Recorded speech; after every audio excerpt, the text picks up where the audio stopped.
welcome to the Bible class of Jews for Jesus with Bob Mendelsohn.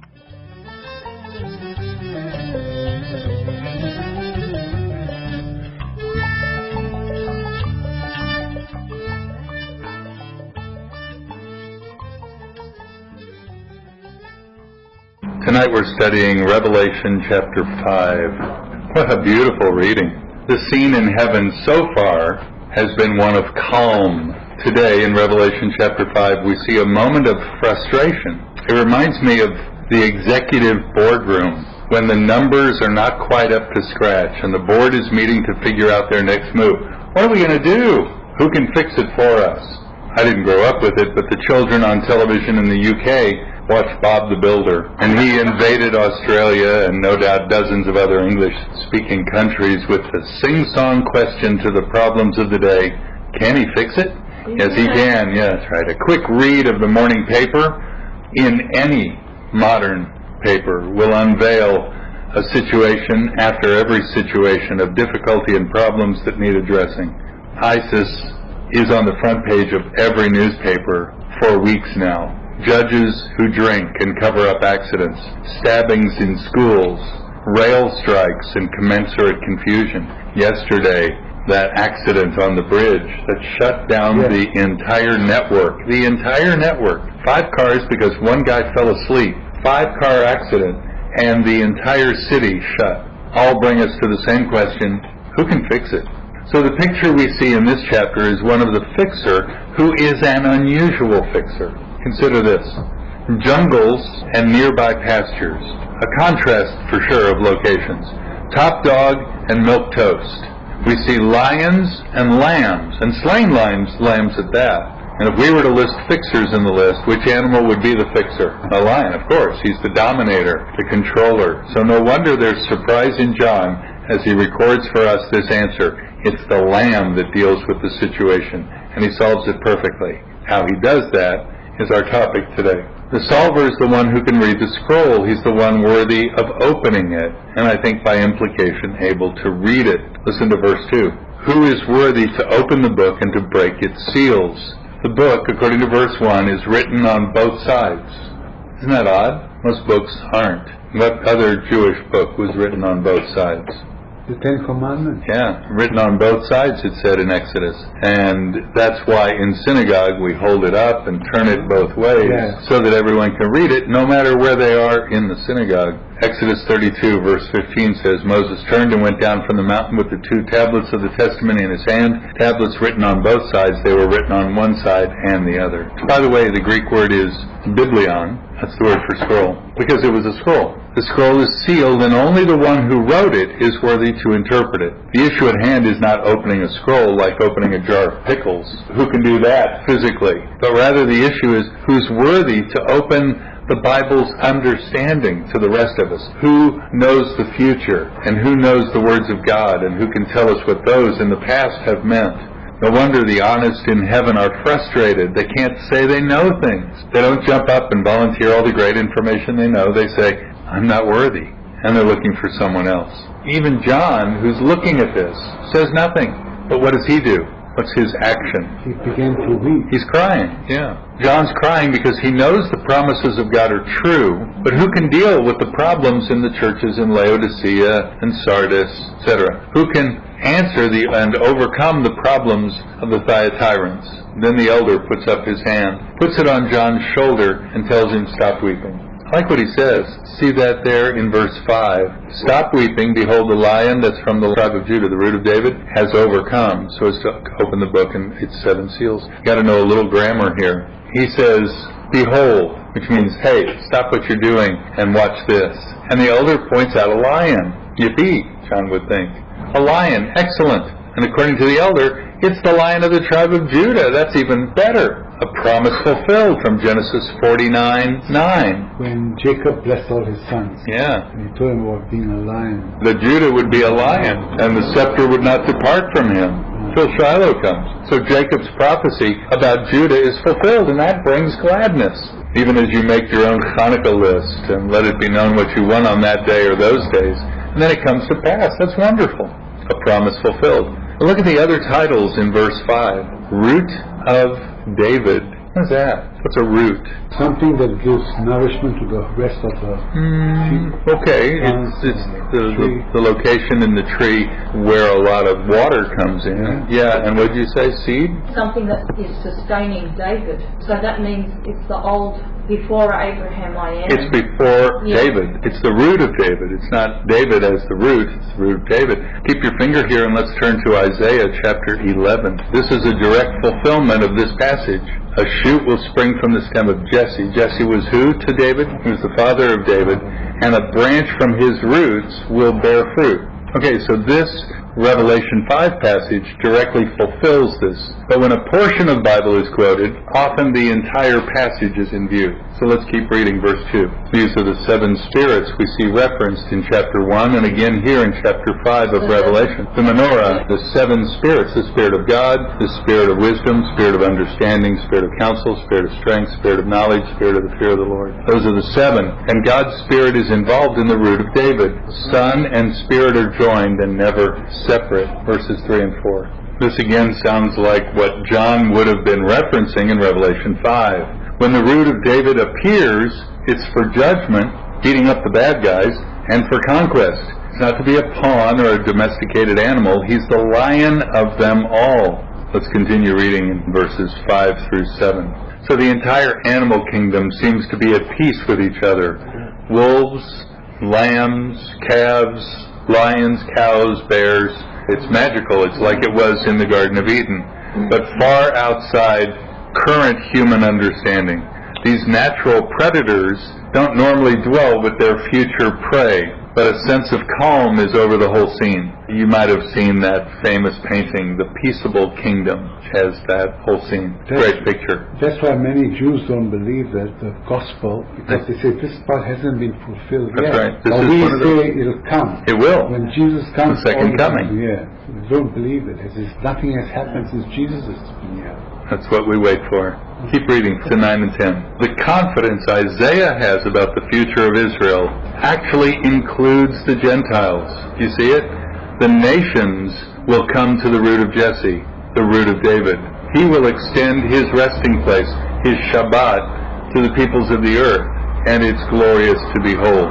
And in that day, the whole earth will be filled with the glory of the Lord as the waters cover the sea. What a day. I look forward to that. So lions lying down with calves, with wolves, with sheep, and with my nephew. With everybody. It's just going to be wonderfully calm. Things that were naturally hostile are going to be supernaturally peaceful. That's awesome. Well, let's go back to back to Revelation. And verse 5, and this was what I was going to reference as grammar, begins with the verb, overcome. One of the elders said to me, stop weeping, overcome. The lion from da-da-da. Overcome is emphasized in the Greek. And it's the Greek tense that indicates completed action. The word that's used for overcoming is nikao and nikesen. So it's in aorist, which is the completed action. And it's stated first in the sentence to emphasize the victory, and it's without object, meaning it's complete and thorough. So overcoming, it's done, tick, check it off. The one who won didn't just win a war, he simply has won. Finally, John thinks, the problems of Rome are going to be dealt with, in fact, have already been dealt with here in heaven. Victory is ours, not a current victory over a current problem, but really summary victory of all things. All that's going on in the thinking of John as he hears the elder tell him to look, the lion, the root of David. Anything else we should say at the beginning of this? I like that the Older Testament is thick as thieves in Revelation. Some say that you could get along without the entirety of the Older Testament if you just read and knew Revelation. But there's enough in there that you get the whole picture. So imagine the surprise in John, back in Revelation 5 in verse 6, when he sees no lion at all, but only a lamb. And at that, a lamb, as if he were slain, he looks pretty beaten up. He would have been bloody. He wasn't formidable. He was small, weak, insignificant. Look, a lamb. Not even a fully grown sheep. Just a baby, an underling. Shock of shocks. This is the conqueror. He is, in verse 6, one who has 7 horns.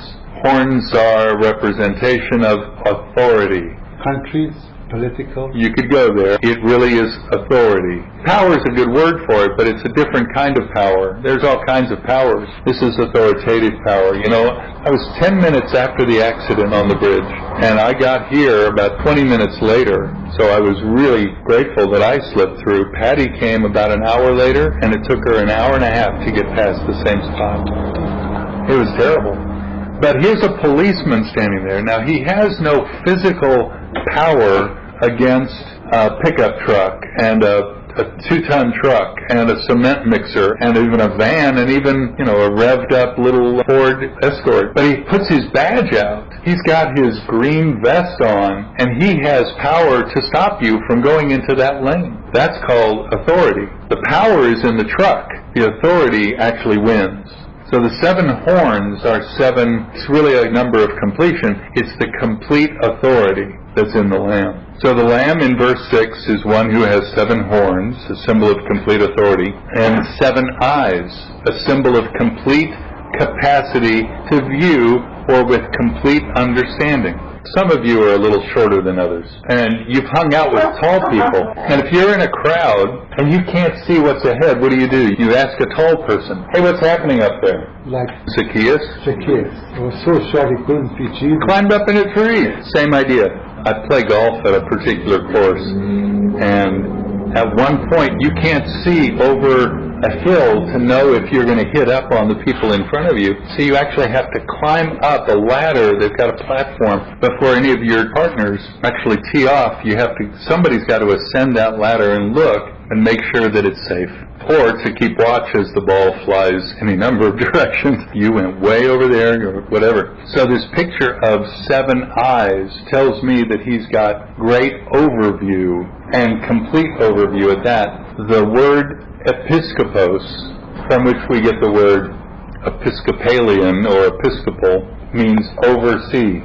Presbyteros is the same office, but it carries a different meaning, and that means elder. They're the same function in the Bible, but the word episkopos has to do with seeing over, that is, being able to get a good perspective on things, seeing the big picture. And that's what this lamb is able to do. And you don't normally think of lambs being giant. And what else does the lamb have? 7 spirits, about which Isaiah wrote, and thus the lamb is the keeper of the Spirit of God. This surprise creature is alive, yet was killed. This creature, the lamb, is both weak and full of strength. Takes the scroll from the Father on the throne and opens it. He alone is worthy. He alone is able. And immediately, what do all the creatures in heaven do? They bow down? And adore him. So let's keep our finger here and turn to Daniel chapter 7. The language is too similar not to bring this to mind. And I believe it's what John wants us to learn today. Daniel chapter 7. The one who comes to the Ancient of Days is the Savior, the Lord Yeshua. And to him is given kingdoms and peoples and nations. This Son of Man wins the victory that other beasts had ruined. No wonder John says in chapter 5 of Revelation, verse 13, to him who sits on the throne and unto the Lamb be blessing and honor and glory and power and dominion forever and ever. It's not a new teaching, it's just new to us to know who is the Son of Man. It's Yeshua, it's the Lamb and not the lion. Surprise of surprises. Who can fix it? But who's the lion then? Well, it was also Yeshua. Yes, Lewis wrote about the wardrobe and the lion. And that lion also represents Jesus. He did, that's right. In Aslan, in Chronicles of Narnia's first book. Yeah. Well, we're speaking today about the Lord Yeshua, who is at once both lamb and lion. At once both the dominated and the dominator. He's the powerful and the weak. He's the top and bottom of the food chain. He's wild and domestic, the alpha and omega of the animal kingdom. As Lord, he can demand of us. Consider this. Someone once wrote and asked Emily Post, I don't know if you know her, she was the maven of all things etiquette in the United States for about 50 years. And someone wrote her, what is the correct procedure when one is invited to the White House but has a previous engagement? She replied, an invitation to dine at the White House is a command, and it automatically cancels any other engagement. That's respect for authority. That's really it. a new recruit joined the Navy, and he asked his officer for a pass so he could attend a wedding. The officer gave him the pass, but informed the young man he would have to be back by 7 p.m. on Sunday. "Sir, you don't understand," said the recruit. "I'm in the wedding." "No," the officer shot back, "you don't understand. You're in the Navy." Listen, friend, the 24 elders bow to worship. The 4 living creatures bow to worship. God has done something awesome in sending His Son Yeshua to die for us. Remember, it was the same John who said it, seeing Yeshua walking towards him so many decades earlier, "Behold, the Lamb of God who takes away the sin of the world." When the Lamb does His work, He completely triumphs. It's not a one-off, single, small skirmish He wins. It's the eternal troubles of the world. He looks at the world of woe, and He doesn't look for Bob the Builder. He doesn't look for anyone else to save the planet like Bruce Willis or any other superhero like Iron Man. He alone can fix it. Yeshua is the Savior, and He deserves praise and thanks, for He has done it. Now, we've got to look at this text and back to Revelation, because it's too similar. And there's a number thing that plays through the whole book, and it's the number 4. I mentioned it in an earlier lesson. I'm going to highlight it more particularly now. We talk about 4 corners. You know, a Jewish man is not supposed to shave the corners of his beard, which is why guys have payas, because they don't know where the corners are. But that must be one. That must be 2. Here, I'll just let these curls grow, right? And some guys, you're starting your goatee. It's looking good. But, you know, you don't know how much to grow, because you don't want to cut the corners of your beard. So you get these chassidim with these hedges that just keep growing, because they don't want to cut just in case that's the corner. I understand that. During Shivat, No one's supposed to cut. not even the non-religious. And don't talk to them until they address you. Sit low. They're sitting low. So many things in Shiva. All right, the number 4. This idea of 4 is so significant. I've talked about it before, but I really want to make sure we get it. 4 corners, whether it's on your beard, or what else do Jewish men do with 4 corners? Tzitzis, yeah. And we got these tzitzit that we're wearing, because in Numbers 15 it says, wear these fringes on the corners of your garments. Mind you, in those days, they wore the same garment every day, so you only had the tzitzis on your garment. You'd hang it low, you know, your robe or whatever it was, this outer garment. Now we change shirts every day, we change trousers every day, so tzitzis becomes an add-on piece of garment. But the whole idea of a Jewish man and another Jew walking past each other with this 4 corners on your beard, 4 corners on your belt, is to remind you of something. We looked at it for a moment with our father Abraham. Do you remember in Genesis 12, Abraham is told to get up from your family, leave your house, to a land I will show you. So we might as well look at it. Genesis 12. It's a beautiful passage. I'll just read it to you. In verse 5 it says, Abram took Sarai his wife, and Lot his nephew, and all their possessions which they'd accumulated, rechush, all their goods, and all the persons, nephesh, the souls, which they'd acquired in Haran, and they set out for the land of Canaan. Then they came into the land of Canaan. So, wait a minute. If Abram took Sarai and Lot and all their stuff, what would stuff include? Material goods. Always material, yeah, gold and silver and sheep and clothes, all their garments, everything, and slaves. Slaves were possessions. So then the question is, who are the persons? The persons they'd made or acquired in Haran. Those, according to Rashi, were the first converts to Judaism, taking them from Ur or from Haran, which is Assyria, the Aramean section. So somehow, from the very beginning, the Jewish people were called to be a missionary people. Abram gets this call, get up and leave and go to a land I'll show you, and he says, okay, honey, get the children, pack the mules, and get the slaves, and I'm going to go to the corner and try to evangelize and get a couple people to go with me. Come on, we're going to go meet God somewhere in a place called Canaan. I don't even know where that is. Come on with me.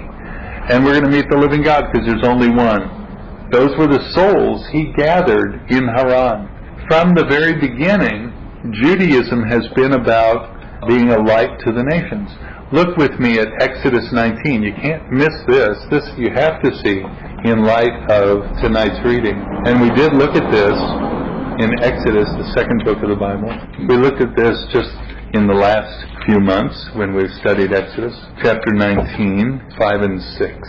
Jewish people standing at Mount Sinai. God, through Moses, tells the people, I want you guys to obey me, keep my covenant, and you'll be Segula, a special treasure, that's right, among all the peoples, for all the earth is mine. What does that mean? All the earth is mine. So the whole earth is the Lord's and everything in it. So it's not just the geography, it is the anthropology. It's the people. And that means, Moses, I want you to take my good news to all the peoples of the earth. In fact, he says, what does it say? Verse 6, you shall be to me kingdom of priests. That's as clear can be, but we don't always get it. Mamlechet Kohanim, a kingdom of priests, and a Goy Kadosh, a holy nation. These are the words you shall speak to the sons of Israel. So this idea, you know what a priest is, you know what a priest does. A Kohen, what does a Kohen do? Blesses the people. Intervenes for God. So he's like a mediator between God and people. So at times he blesses the people. He's not the people, but he is the people. Right? A Kohen is a Jew, but he's blessing the Jews. So he's somehow a super Jew, or better to say a mediator between the Jews and the deity. Right? So now Jews are called as a people to be a kingdom of priests. And who are we supposed to serve? The Gentiles. All the nations of the earth. All the nations of the earth. So these words here in Exodus are almost copied verbatim, cut and paste in Revelation 5. But that's what happened. What do you mean? Ever since the early Christian community was made of Jews and all that, and they evangelized the Gentiles, and it became bigger and bigger and bigger. And Gentiles came in, and it wasn't a there goes the neighborhood thing. Yes. It was a welcome thing. Yeah. Yeah, so let's go back to Revelation 5.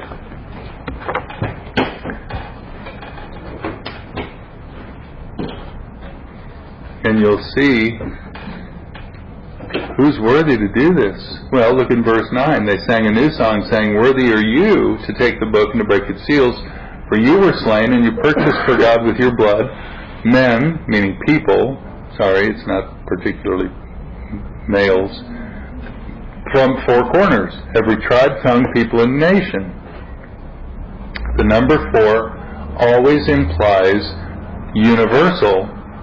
The number 1 is speaking to one person or two people, but when God uses the number 4 or a set of 4 items, He's talking about the lot, even as we say on four corners on TV, so that when a Jewish man walked past another Jewish man, he'd see the 4 corners of his beard, the 4 corners of his tzitzis, and he'd say, it's not just about us, we're to take this to the 4 corners of the earth. The lulav. Exactly. And they're going like this. Yeah, the lulav tells me I'm supposed to go, God's going to protect me in the 4 corners of my world. But it goes well beyond that, too. I need to shake this lulav and get the word out to the world, to the nations. That's why some young rabbis or people that met me in Wall Street once, they told me about Judaism. They told me, have you done your tefillin today? And I said, no. He says, you want me to go to your flat and do it for you? I said, sure. So they came into my flat, just one of them. The other one disappeared, but he came and he put tefillin on me, and he prayed and all that. And then I realized that Judaism also is an evangelistic. Well, those boys are. Those boys are, yeah. They're trying to bring people out from them. So I said, but I believe in Jesus, I told him. He didn't care. No. He didn't care. He says, because you're Jewish, you have to put on tefillin. Yes, right. So that what? So that you will glorify the Jewish Bible. Or so that God is happier, or so that you earn points, or so that He earns points. Look at verse 10. You have made them to be a kingdom and priests to our God, and they will reign upon the earth. That sounds exactly like Exodus 19. Kingdom of priests, and it's the group of 4. And if we are getting this, we're supposed to take it to the four corners of the earth. Verse 11, I looked and I heard the voice of many angels around the throne, and here it is, Daniel, myriads and thousands of thousands saying with a loud voice, you're worthy. And instead of this one like the Son of Man coming up to the Ancient of Days, it's the Lamb who was slain, who's going to receive this sevenfold glory, power, riches, wisdom, might, honor, glory, and blessing. That was nicely put in 7 ways. And there'll be others of that in the text. 7s and 4s and 3s are abundant, and don't miss them. But is this classed as Kabbalah? No, Kabbalah is something else. You can see some hints of it in Kabbalah, but no, Kabbalah is its own mystical tradition. Looking for numerical rhythm is something that we could say is musical, and something that the author is trying to make us hear, but I don't think you should draw too much out of it and say, these are the levels of spirits and circles that Kabbalah does. Isn't this Gnosticism? No. Well, they would extrapolate, sure, and they would sell courses. If you paid extra, you'd know more, and if you know more, then you're closer to the deity. No. You know everything you need to know. There's no more. I'm just helping us a little bit. Verse 13, every created thing which is in the 4 places, heaven, earth, under the earth, and on the sea. What is 4? Universal. It is exactly Exodus and Genesis. If you know the Older Testament, you're going to hear it over and over again. And many of us sing a song from verse 13, at least one, to him who sits on the throne and to the Lamb. Be blessing and honor and glory and dominion forever and ever. This fourfold hallelujah, if you will, is a comprehensive, universal sound. I really want you not to miss these things. One last comment about our role in this. No, we're not worthy. We're not going to open the scrolls and unlock seals, but we are called in verse 10 to be a kingdom and priests to reign on the earth. We're called to join in with Yeshua in his kingdom. We're called to participate along with him in this mysterious and glorious realm of supernature. And as we've expected and as we've seen, we've reflected on the previous instruction from Torah, Exodus 19, recording the message from God through Moses to the Jewish people at Sinai. We're called to share God's message to the ends of the earth, for all the earth is mine. And we're called to be priests and serve the nations of the earth as such. Israel, by and large, failed in this. And here we see the redeemed community of the Lord called again to discharge this priestly function. Lambs work with priests as servants. Now the Lamb is the one to be served. We're called to teach and reach the thousands of thousands and myriads of myriads. And did you hear from where people come? From every tribe, tongue, people, and nation. There it is, the number 4. And the use of the nouns in 4 reminds us of the universal 4 corners. No one's left out. And I'll just give you the references now, but they are abundant. Revelation 7 verse 9, 10 verse 11, 11 verse 9, 13 verse 7, 14 verse 6, chapter 17 verse 15, and chapter 4 verse 6. 7 times.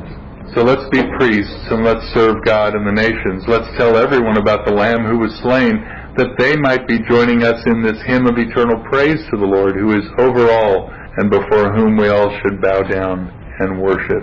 Summary. So what do we hear as a result of reading this text? What lessons do we learn? Number 1, be blessed by reading this book regularly. I love that. Still from Revelation 1. It's the only book in the Bible promising a blessing for anyone who hears the words. Secondly, true life is found in the death of Yeshua, who purchased us back from Satan and gave us as a present to the Almighty. Number 3, surprises are good in the plan of God to show us who will truly lead us. Not the King Saul dominator, but the little boy David, Lamb who was slain. And by the way, he was slain from the foundation of the world. It was plan A when Yeshua died. Number 4, look for ways to serve the nations around you and to share God's love and the plan of salvation with others. And number 5, worship is related to our understanding of who is worthy. In other words, it's built off that word, worthship. And we talked about that last week, about values and what really is valuable. And we attribute worth to things or to people or to winning the Academy Award. Did you guys see that on Monday? Did you notice who was wearing what and who was wearing who? And it's so important to wear. Oh, look, they're wearing red and it's off the shoulder. And people attribute value to those movies, American Sniper and Birdman, a movie I saw that I thought was really weird. I left the theater and said, I suppose I should like it. And people attribute value to that, and they'll get extra money for that and extra awards for that. But we know who's worth all, and we've attributed worth to Him, and to Him who sits on the throne be glory and honor and power and strength and dominion, riches and blessing forever. Amen.